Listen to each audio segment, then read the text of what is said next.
Hey guys, how the hell are you? And welcome back to another Mini Bottle Monday on Arnold Drinks. My name is Arnold, and tonight I drink.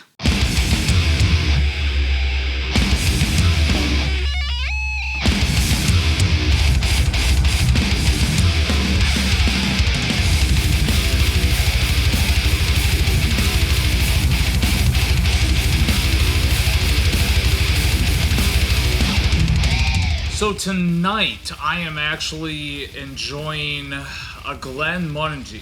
So I have had Glenmorangies before, but never really owned any. So this is my first time really getting my hands on a bottle. And hey, it's Mini Bottle Monday. This is a little 50 milliliter that, once again, the bro, Mr. Eli Schott, sent me in another recent little care package. Yeah, I'm looking forward to checking this out. This is the Lasanta Sherry Cask Finish. Now, this is aged 12 years. If what I read is accurate, it's aged in American oak for 10 years and then finished for 2 years in the sherry casks. If I'm incorrect about that, please let me know in the comment section below, but I apologize in advance. It is 43% alcohol by volume. This is a Highland single malt, by the way, for those that are keeping track of the various regions that Scotch whiskey can come from. Give that a little swirl right there. Very orange in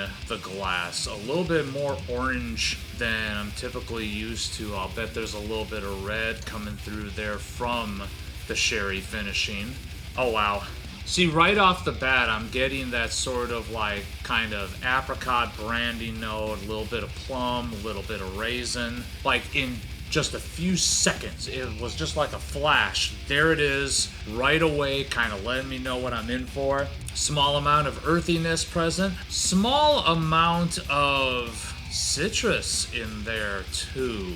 I wonder what could be causing that. That's interesting. And now vanilla's coming out to play, but mostly a lot of sort of apricot brandy-ish kind of notes. That's definitely coming from the sherry cask finishing for sure. A little bit of raspberry in there too. Let's go in for a sip. Cheers, everybody. Oh, very, very nice. Like I said, there's a little bit of earthiness that's in there, but if anything, it's just kind of elevating the other notes to the forefront a little bit, like especially that sort of berry-ish note that's in there. The berry note that's coming from the sherry, that's kind of being elevated a little bit in the palate. More of that earthiness comes through on the back end on the finish. You get a little bit more of that earthy, almost peaty kind of thing going on. A little bit dusty. Drink's a little bit hotter than 43% would lead you to believe, in my opinion. It's just got a little bit of edge to it that is coming through from the alcohol content. That's very, very interesting, especially since this is a rather low proofage. It's proofed down to 43%, like I said. Just a little bit of spiciness that's in there too, that alcohol content is kind of accentuating a little bit as well. Let's go in again. It's kind of interesting to me, just an observation, but compared to other sherry finished scotches that I've had, this seems to be an extremely tempered sherry cask finish. Like, I'm not getting extremely huge, robust berry notes like I tend to get in a lot of other sherry finished whiskeys. I'm tending to get something that's got a little bit more of a harder edge to it, almost like a bourbon. It's very interesting. So in that regard, I guess this might even be something that, hey, if you're typically a bourbon drinker, maybe this might be something to help you get into scotches a little bit.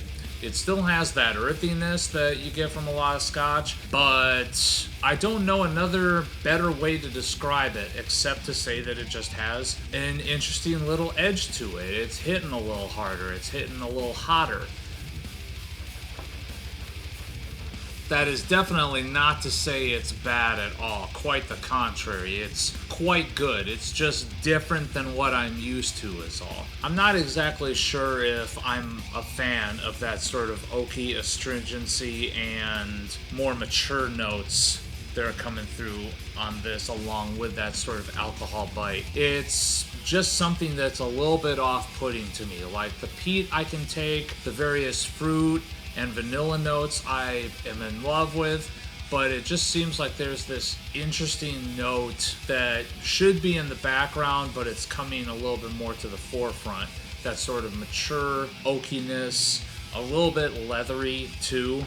It's just interesting is what it is, and I'm not quite sure if I'm really 100% a fan of it, but kind of quick capsule review right now, I would say that yes, I do like this quite a bit. And would I have a 750 on my shelf? Maybe. I think it would be a little bit better if it was given as like a gift at Christmas or something like that. Not necessarily something I would go off and specifically request at a liquor store, but if it was to all of a sudden show up, I'd be like, yeah, that's pretty damn good.